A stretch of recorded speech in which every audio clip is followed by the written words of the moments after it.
paroquianos e paroquianas. Durante esse mês de outubro, o Padre Arnaldo trabalhou conosco sobre o tema missão.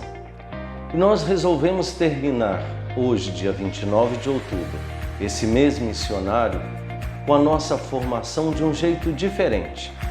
Nós vamos ter um entrevistado que fez uma experiência de uma missão além fronteiras. Então esse é o nosso tema dessa entrevista, a missão além fronteiras.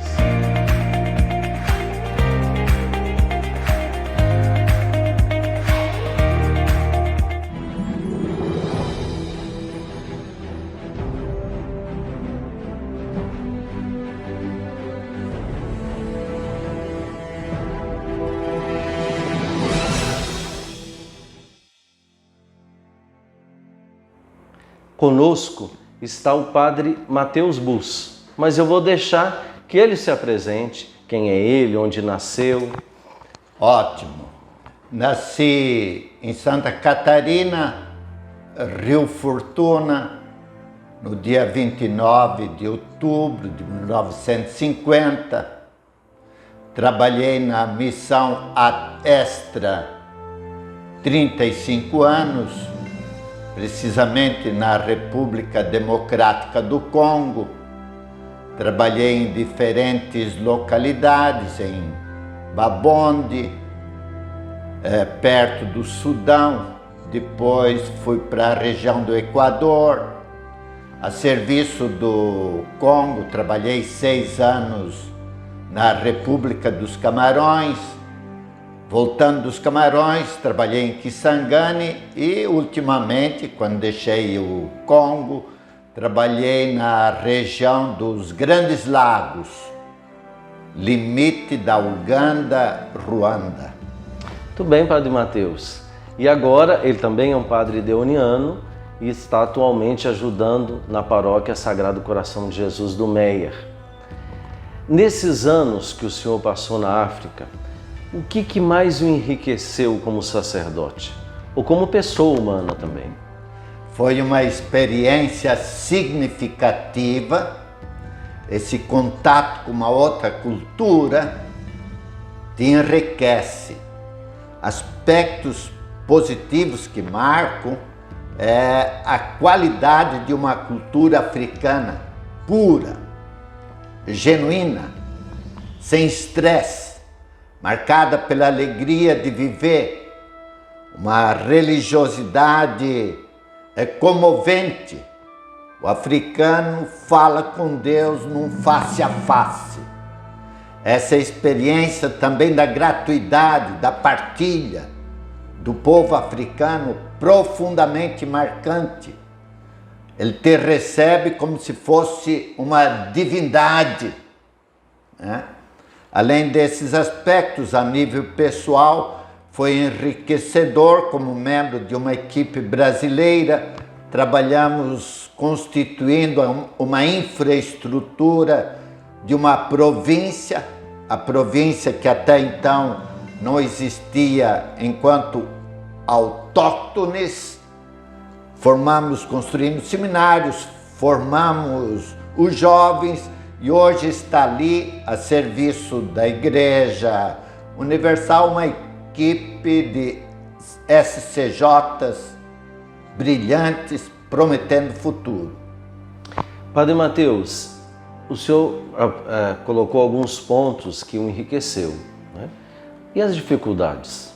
E as limitações dessa experiência? Sem dúvida, o que mais limita é a distância cultural. Você deixando um contexto, uma cultura, um mundo, você mergulhando numa outra realidade que muitas vezes se situa bem distante daquilo que é o seu mundo. Eu, particularmente, a minha fisionomia me trai, sendo descendente de alemães, mergulhando numa cultura que vive o relacionamento, que não privilegia o trabalho, o que conta é o contato humano, a experiência do dia a dia, sem essa preocupação gananciosa muitas vezes doentia de produzir, de ser eficiente. A ótica do africano é totalmente outra. Para ele o que conta é viver o presente, hoje. O amanhã é o amanhã. A cada dia basta a sua preocupação. Então nesse contato com uma outra realidade, muitas vezes, mesmo estando presente, você não consegue, por causa da distância cultural que nos separa, transmitir a mensagem. Mesmo a nível de língua, né? Você prepara inicialmente um sermão e você percebe, comunicando tua mensagem, que a mensagem não tocou. Porque você pensa com outros valores, outros critérios, outros aspectos que para você é interessante, para eles não toca, né? Então, essa distância cultural é um obstáculo. O que também me machucou é estar em contato com um povo profundamente sofrido. Nesses últimos anos, 10 milhões de congoleses foram barbaramente trucidados, né? É uma mão visível.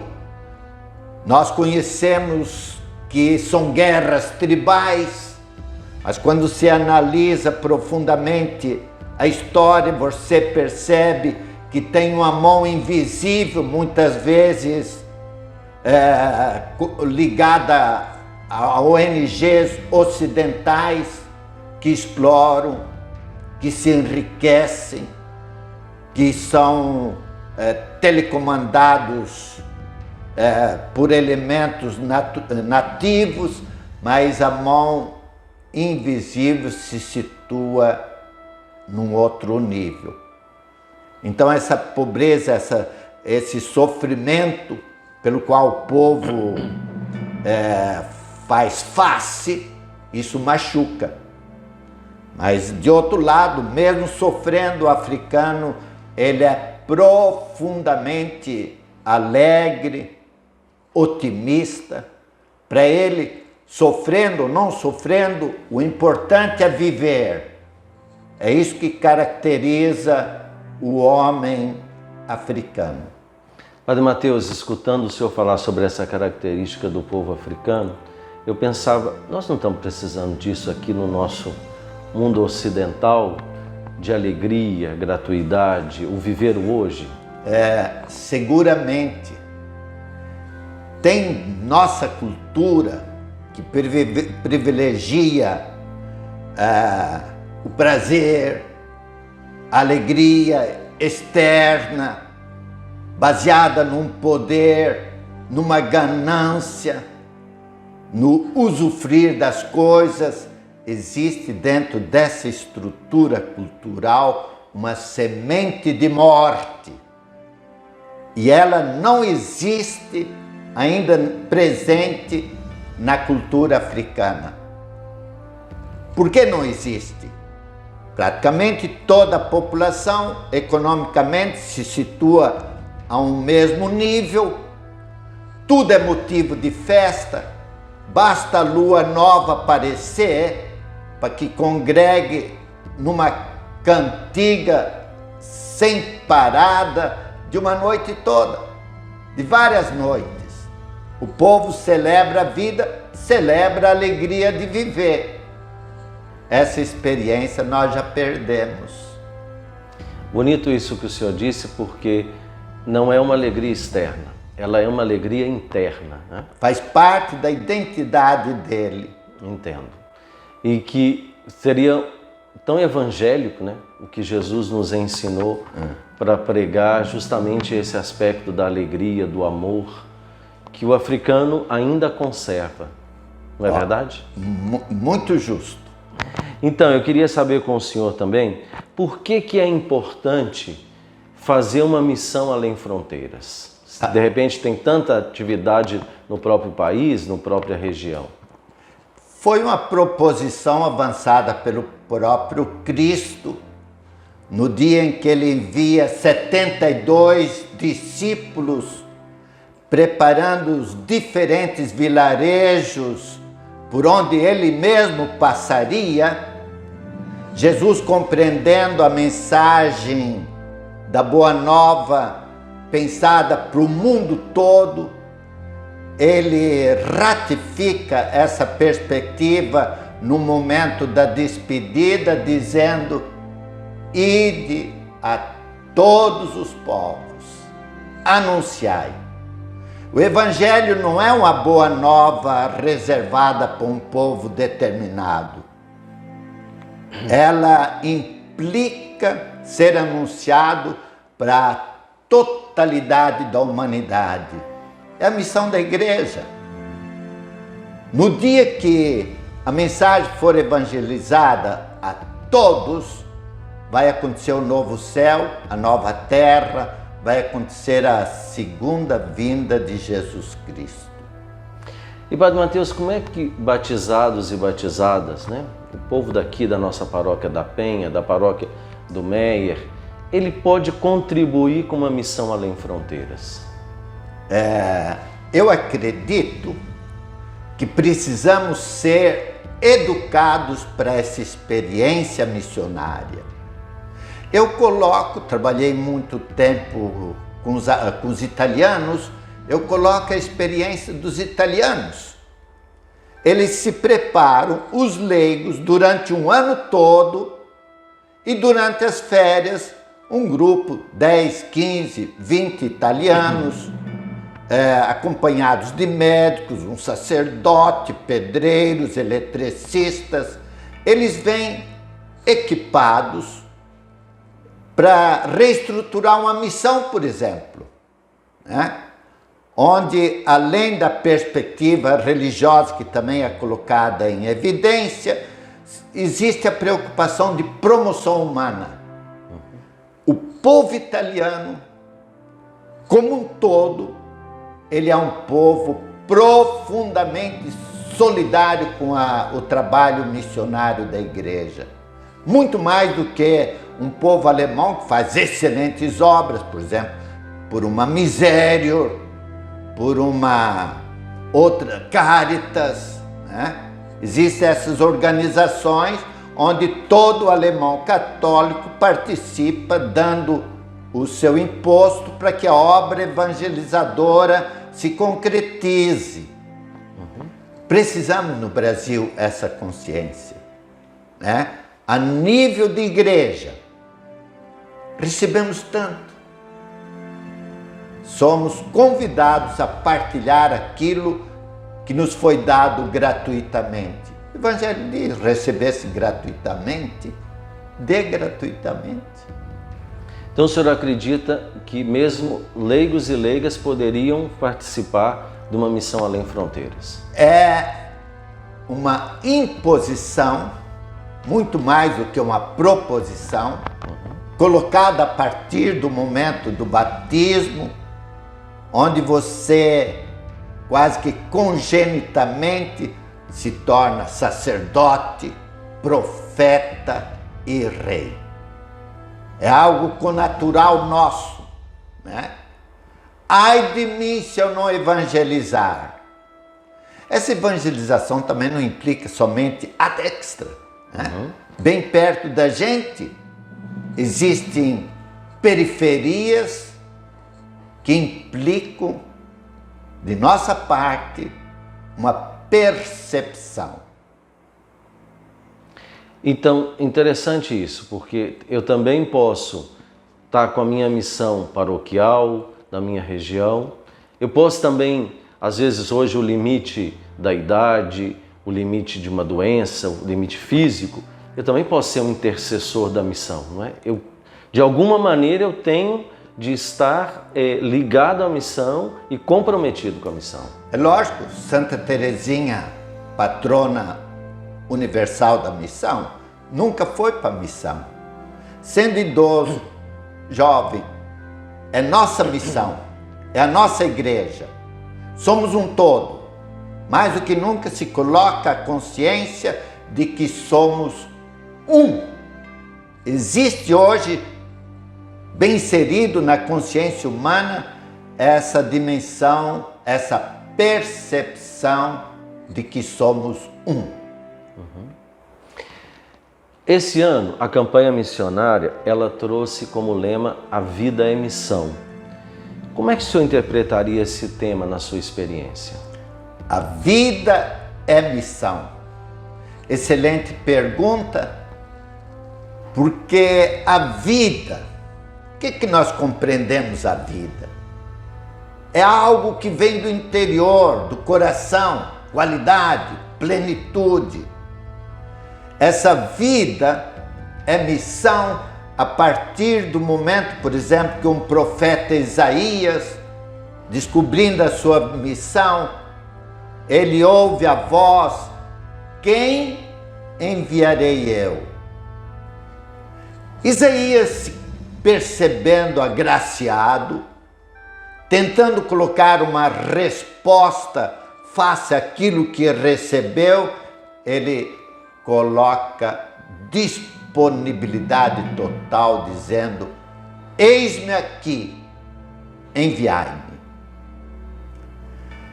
No Evangelho de São João nós temos uma passagem também muito significativa que lembra: deem frutos em abundância. Nós queremos colocar, se a vida é missão, nós queremos colocar toda a nossa vida, com toda a capacidade de amar, de interagir, com inteligência, com coração, toda a nossa emotividade a serviço da promoção do ser humano. Ela é missão. E mesmo o nosso Papa, ultimamente, no dia 3, ele coloca a nova encíclica Fratelli Tutti. Ele convoca a humanidade para uma abertura. Ele nos interpela a todos para que algo novo seja construído. Ele interpela, seja a direita, seja a esquerda, para que construamos a nível internacional, muito além de uma nação ou de uma igreja particular, que construamos algo novo, que coloque para o mundo um grande sinal. O senhor, vou voltar a um tema que o senhor falou sobre a guerra, né? E que o senhor viveu lá na África algumas experiências de guerra. E que mesmo assim o africano continuava a ter alegria e esperança. Acho que no tempo que nós estamos vivendo, que não é um tempo fácil pela pandemia, como ter esperança? Somos seres de esperança. A esperança é uma sorte de substância, como diz o Bento XVI, que nos faz viver já no tempo algo que viveremos em plenitude no amanhã. Mesmo se hoje você fala de guerra, de conflitos, de morte, que acontece, por exemplo, no Congo a cada instante, chega de noite, grupos aparentemente invisíveis decapitam várias pessoas, 50, 100, deixa todo um amontoado de cadáveres, desaparecem, né? Essa força maléfica não nos desencoraja, né? O que precisamos é ter uma consciência a nível mundial de nos dar conta. Quando um brasileiro é morto, quando um americano é morto, quando um europeu é morto, se faz um grande alarde. Mas quando numa noite 100, 200, às vezes mais, cidadãos congoleses são mortos, ninguém fala, né?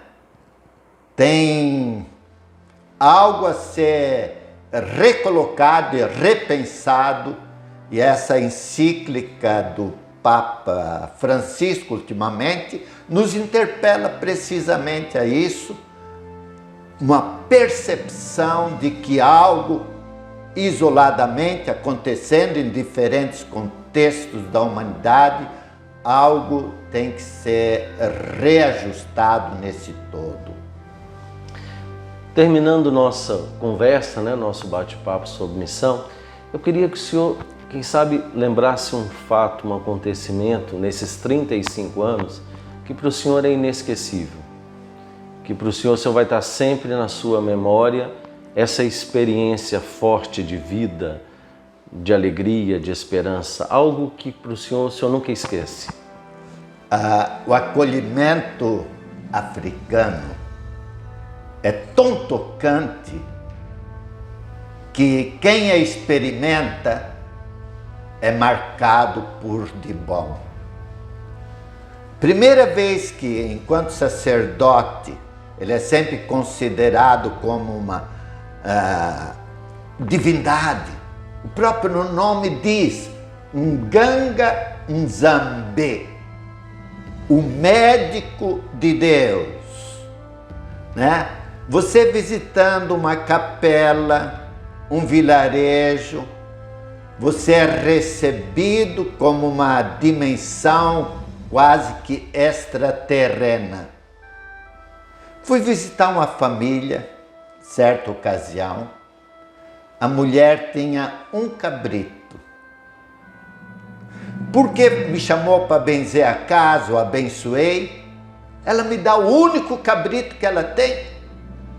Isso implica, deu toda a sua fortuna. Isso não existe no nosso mundo, Isso é algo divino, profundamente gratificante, marcante, que deixa o coração do ser humano rejubilando por resto da vida. Padre Matheus, obrigado. Eu espero que você tenha gostado dessa nossa noite de formação, que foi diferente, mas que, com certeza, trouxe muitos questionamentos no seu coração, trouxe esperança no seu coração, pelo menos é assim que eu termino essa entrevista.